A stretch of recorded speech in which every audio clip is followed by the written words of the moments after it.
Was there a real computer in ancient Greece? That's a good question. When most people think of a computer, they think of something with a screen, a keyboard, and electricity. They think of chips and code. But the idea of a computer is much older than that. A computer is really just a machine that can do calculations or process information automatically. It takes an input, does some work, and gives an output. So if we look at it that way, did the ancient Greeks have anything like that? It's not a simple yes or no. The Greeks were incredibly smart. They were great at math, astronomy, and engineering. They built amazing structures. They figured out complex ideas. So it's not crazy to think they might have made a machine that could compute in some way. We need to understand what we mean by computer first. A modern computer is electronic. It uses switches that turn on and off really fast. It stores data. It can run programs. Ancient Greeks had none of that.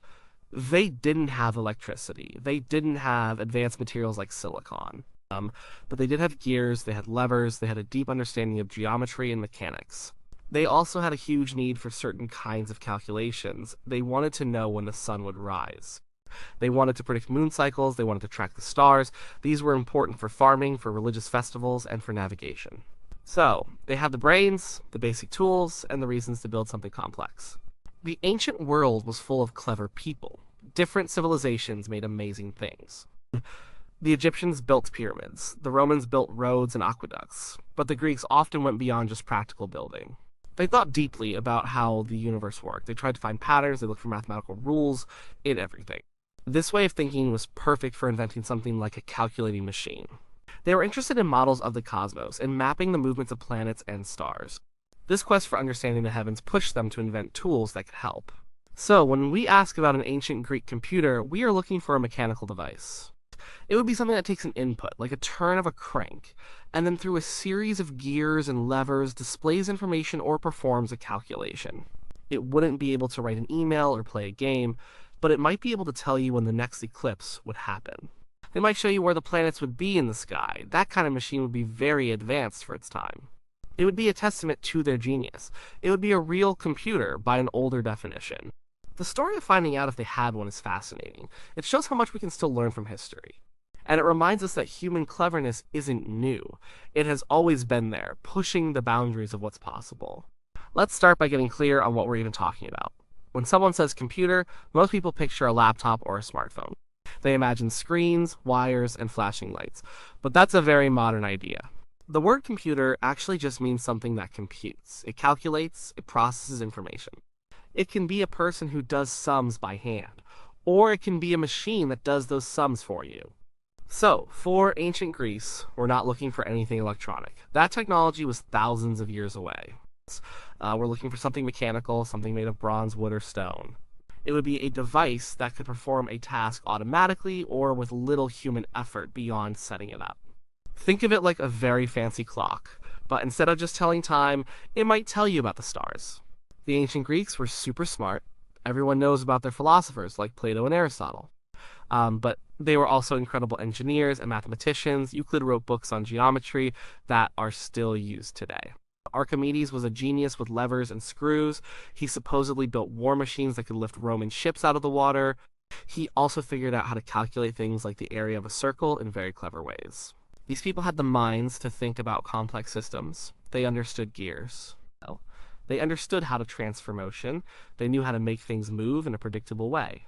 So the raw ingredients for a mechanical calculator were there.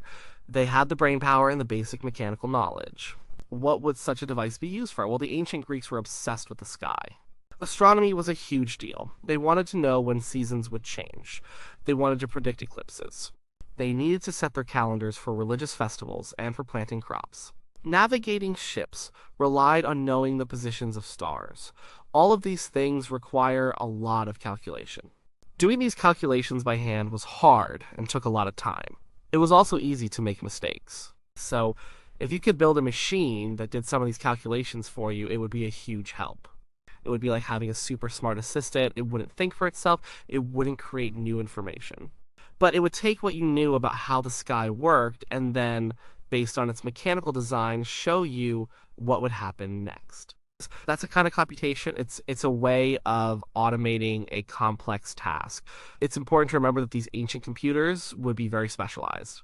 They wouldn't be general purpose machines like our laptops. They would do one thing or a few related things very well. They would be designed for a specific purpose, like tracking the stars or predicting events. The search for an ancient Greek computer isn't about finding something that looks familiar to us today. It's about looking for evidence of advanced mechanical devices, devices that used gears and other parts to automate calculation. It's about seeing if their incredible minds translated into building something truly groundbreaking. And it turns out they did. There is one major candidate that fits this description perfectly. But before we get to that, let's look at some other clever things they built. These other devices show us the path to that ultimate discovery. They show us the building blocks and the thinking that led to it. They prove that the Greeks had the skills. The ancient Greeks were quite good at building things that moved and measured. They weren't just about big temples. They made smaller, clever devices too. These weren't computers in the sense of calculating machines, but they showed a real talent for mechanics and a desire to measure the world around them. One of the oldest and most important devices was the water clock, or clepsydra. These were used to tell time. And they were pretty accurate for their day. Imagine a big pot with a small hole near the bottom. You fill it with water, and the water slowly drips out. As the water level drops, it marks the passage of time. Some clepsydrae were more complex. They had floats that rose or fell with the water level. This float could be connected to a gear or a pointer. As the float moved, the pointer would move around a dial, showing the hour. Water clocks were important because they worked day and night, unlike sundials, and they were used in courts of law to time speeches. They weren't doing calculations, but they were precise mechanical devices. They showed that Greeks could make things that moved predictably and kept track of something important. This was a step toward more complex machines. The Greeks also made things to understand the sky. They built celestial globes. These were models of the stars and constellations often carved onto a sphere. You could turn them to see how the sky would look at different times of the year. They also made armillary spheres. These were more complex. They had several rings representing different celestial circles, like the equator and the ecliptic, the path of the sun. These rings could rotate. An armillary sphere was a teaching tool. It helped people visualize the movements of the planets and stars. It showed how everything fit together in the cosmos. Again, these weren't computers. They didn't calculate anything new. They were models. But building them required a deep understanding of geometry and how things moved in relation to each other. It also showed a strong desire to map and predict the heavens. This desire was a big driver for inventing more advanced tools. We also know the Greeks had gears. Simple gears have been found in very old devices. A gear is just a wheel with teeth that mesh with another wheel's teeth. When one gear turns, it makes the other gear turn. This is a basic idea, but it's super powerful. You can use gears to change the speed of rotation. You can use them to change the direction of rotation, and you can connect many gears together to create very complex movements. Think about a clock. Inside a clock, there are many gears. They work together to make the hands move at just the right speed to show the correct time. The Greeks understood this principle. They used gears in things like catapults and cranes. They knew how to make them work. Sometimes stories from ancient times talk about even more amazing devices. Like Archimedes, the great mathematician and inventor, some legends say he built a sphere that could show the movements of the sun, moon, and planets automatically. Cicero, a Roman writer, even mentioned seeing such a device built by Archimedes. He said it was like the heavens in miniature. If these stories are true, then Archimedes might have built something very close to what we'd call an ancient computer. But we don't have any physical evidence of his sphere. It's just a story, even if a believable one. So, the Greeks had the skills. They had the materials. They had the drive to understand the cosmos. They made water clocks. They built models of the sky. They used gears in their machines. All of this laid the groundwork. It showed they were capable of building complex mechanical devices. And all of this leads us to the most incredible discovery from the ancient world. A device that truly pushed the boundaries of what was possible, and which many people call the world's first analog computer.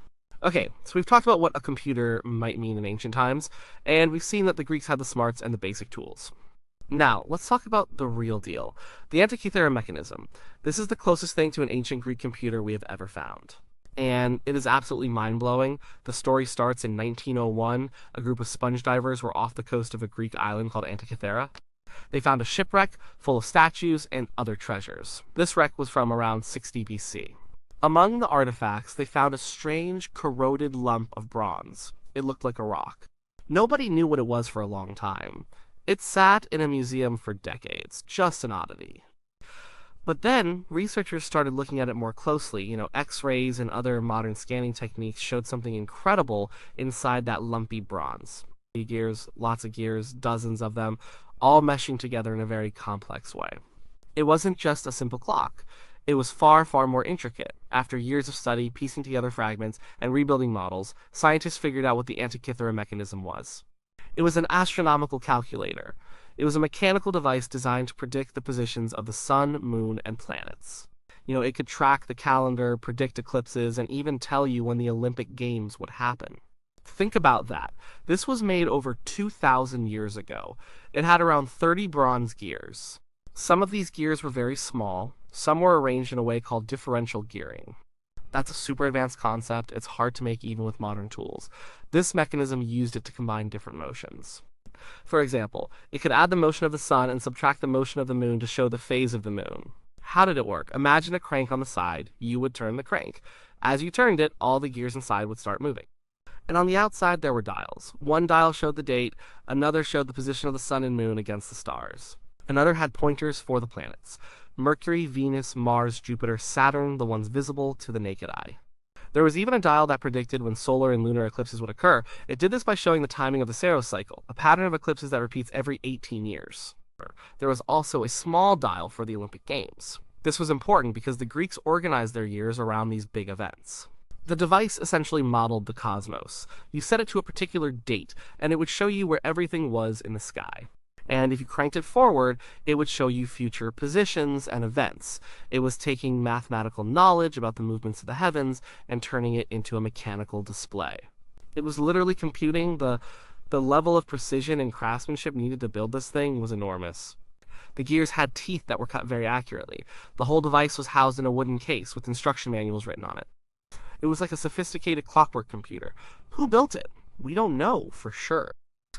Many scholars think it might have been built by someone associated with the school of Archimedes. That would make sense, given Archimedes' reputation for mechanical genius. The shipwreck likely carried it from Greece to Rome.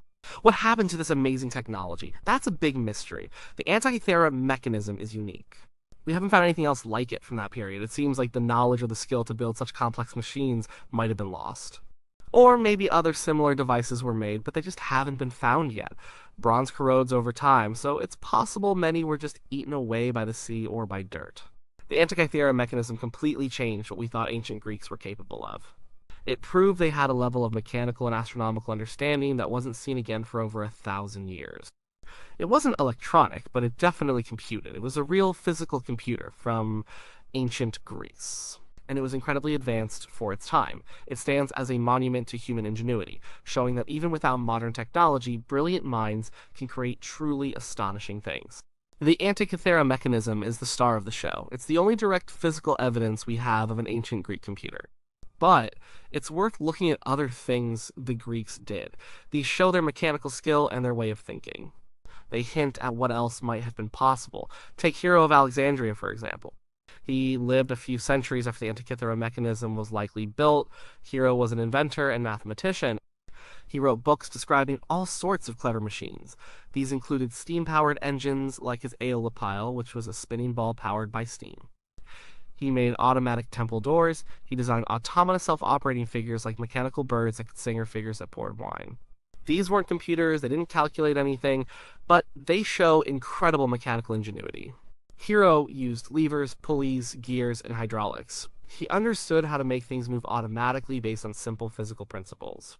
His work demonstrates that the Greeks, or at least some brilliant individuals among them, were deeply interested in automation and complex mechanics. If they could make mechanical birds sing, they surely had the skills for other complex machines. And then there's Archimedes again. We mentioned his legendary sphere. It's a shame we don't have it. But his writings show he was capable of incredible feats of engineering and mathematics. He figured out pi more accurately than anyone before him. He developed ways to calculate volumes and areas that were way ahead of his time.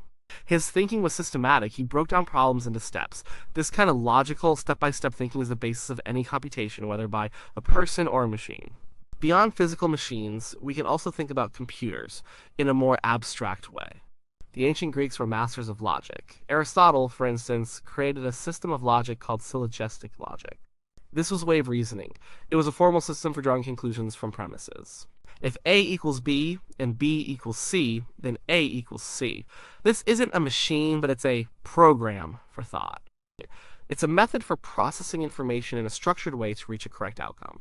In a sense, it's a mental algorithm. Similarly, in mathematics, the Greeks developed algorithms. Euclid's algorithm, for example, is a method for finding the greatest common divisor of two numbers. It's a series of steps you follow. It's a procedure. When we program a computer today, we are giving it algorithms to follow. The Greeks had these concepts for organizing thought and calculation, even if they didn't have machines to run them. Why didn't they build more Antikythera mechanisms or push the technology even further? There are a few reasons. One is probably the materials and tools. Making all those bronze gears with the precision needed was incredibly difficult. It would have taken a lot of time and skill. They didn't have factories or advanced machine shops. Each part would have been crafted by hand. This made such devices very expensive and rare. Another reason is perhaps a lack of perceived need. While astronomical prediction was important, perhaps the ability to do it by hand, with tables and careful observation, was enough for most purposes. These advanced machines were likely luxury items or tools for very specialized scholars. Also, the social structure might have played a role. Many complex tasks were performed by enslaved people. There might have been less pressure to automate labor if human labor was cheap and plentiful. The Greeks were great thinkers, but their society was very different from ours. So, while the Antikythera mechanism stands alone as a physical computer, the broader context of Greek ingenuity shows they were constantly thinking about mechanics, automation, and systematic thought. They had the theoretical foundation, they had the mechanical skill, and they created some truly amazing things, even if many of them have been lost to time. The Antikythera mechanism wasn't an accident. It was the peak of a long tradition of clever thinking and building. The Antikythera mechanism is an amazing piece of ancient technology, but it's also a bit of a mystery. Why was something so advanced seemingly forgotten? Why didn't this lead to a long line of ever more complex ancient computers? After the Greek and Roman periods, Europe entered what's sometimes called the Dark Ages. A lot of knowledge from the classical world was lost or scattered. The intricate mechanical skills needed to build something like the Antikythera mechanism probably weren't passed down widely. The war, economic decline, and changing priorities meant that such advanced, specialized engineering wasn't a focus. However, Greek knowledge wasn't entirely lost. It was preserved and expanded upon in other parts of the world, especially in the Islamic Golden Age. Scholars in places like Baghdad and Damascus studied Greek texts. They built their own amazing astronomical instruments like sophisticated astrolabes and early mechanical clocks. These were incredibly precise and complex, showing that the spirit of mechanical computation continued, even if the direct link to the Antikythera mechanism was broken. Centuries later in Europe, the interest in clockwork and mechanical devices slowly came back. During the Renaissance, new kinds of mechanical clocks appeared. These were not just for telling time, but also sometimes for showing astronomical information. These clocks became more and more complex. They often featured planetary movements, much like the Antikythera mechanism. The true path to modern computing really started much later in the 17th century. People like Blaise Pascal and Gottfried Leibniz invented the first mechanical calculating machines. These were simple devices that could add, subtract, multiply, and divide numbers. They used gears and wheels, much like ancient mechanisms, but their purpose was different. They were for general arithmetic, not just astronomy. These machines are often seen as the direct ancestors of modern computers. Then came people like Charles Babbage in the 19th century. He designed his difference engine and analytical engine. These were incredibly ambitious mechanical computers. The analytical engine was designed to be programmable, a truly revolutionary idea. It was too complex to build fully with the technology of his time, but his ideas laid the groundwork for the modern computer. So, where does the Antikythera mechanism fit into all this? It wasn't a direct ancestor of Pascal's calculator or Babbage's engine. There's no clear, unbroken chain of invention, but it shows something incredibly important. It shows that the human mind, even with limited tools, can conceive of and build incredibly complex machines that automate calculation. It proves that the idea of a computer, in the sense of a sophisticated calculating machine, is thousands of years old. The Antikythera mechanism reminds us that innovation isn't just a modern thing. Ancient people were just as smart, just as curious, and just as capable of solving complex problems. It's a testament to the ingenuity of the ancient Greeks. It shows what was possible, even if it didn't lead directly to Silicon Valley. To answer the original question, was there a real computer in ancient Greece? Yes, if we define computer as a complex mechanical device that automates calculations or processes information. The Antikythera mechanism is that computer. It wasn't electronic, it wasn't programmable in the modern sense. But it was a sophisticated machine that could predict astronomical events with remarkable accuracy. It was a mechanical computer, far ahead of its time. It's a powerful reminder of how brilliant the ancient Greeks were. They laid many foundations for our world, and even in technology, they sometimes reached heights we are still only just fully appreciating.